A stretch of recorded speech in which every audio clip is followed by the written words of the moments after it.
Hi, just going to talk you through the articles that form the basis of the reading for this next element of the social processes module.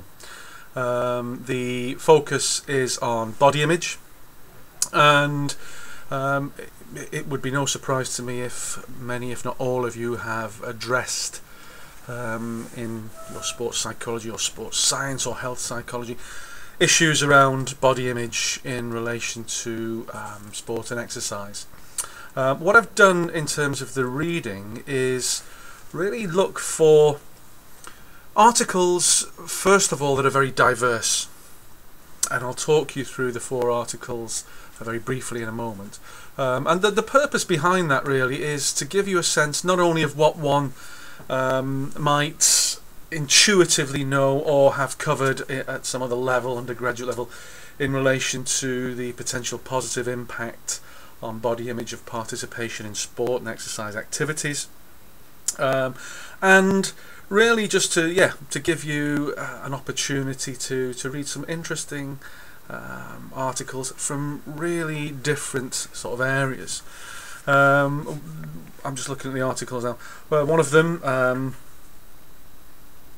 written from a Turkish sports psychology perspective relates to body image and its relationship with exercise and sports in Turkish lower limb amputees who use prosthesis. It might be prostheses, I don't know. Anyway, yeah, an interesting area of application, and given, I don't know, when I sort of read it, the kind of triggers it was setting off in me were, well, first of all, a very different setting to the one that you might usually encounter in relation to sport and exercise and body image. 2, how current it is for many individuals who are suffering severe trauma, and not only as a result of the kind of occurrences that occur year in, year out on a global level, but more specifically related to the impact of war, terrorism, and so on, and people who are disfigured as a result of those kinds of experiences. So in terms of the application, working as a sport and exercise psychologist, it might be you find yourself one day working in that sort of context. So I thought it was quite an interesting article from that perspective. Second article there, embodied image, gender differences in functional and aesthetic body image among Australian adolescents. So a gender issue, and adolescence as a group, an Australian perspective, and again I thought interesting article, 2009, and the journal is, what journal is it? Oh dear, can't see what journal it is. Anyway, yeah, a different perspective, very different from the first article. Some interesting sort of findings, and I hope you sort of enjoy reading that. A third article links in some ways therapeutic skills module. It's called Emotional Intelligence, Body Image and Disordered Eating Attitudes in Combat Sport Athletes. So again, completely different than the last article. Still a focus on body image, but here we see body image being linked in with a number of other concepts. Emotional intelligence. I've got to be honest, I'm not an expert on emotional intelligence, so it's quite interesting for me reading this. But also disordered eating attitudes, and the thread, if you like, is the combat sport athlete. So again, another interesting article. I suppose with all of them, a number of things really to think about in terms of links to other elements of the course.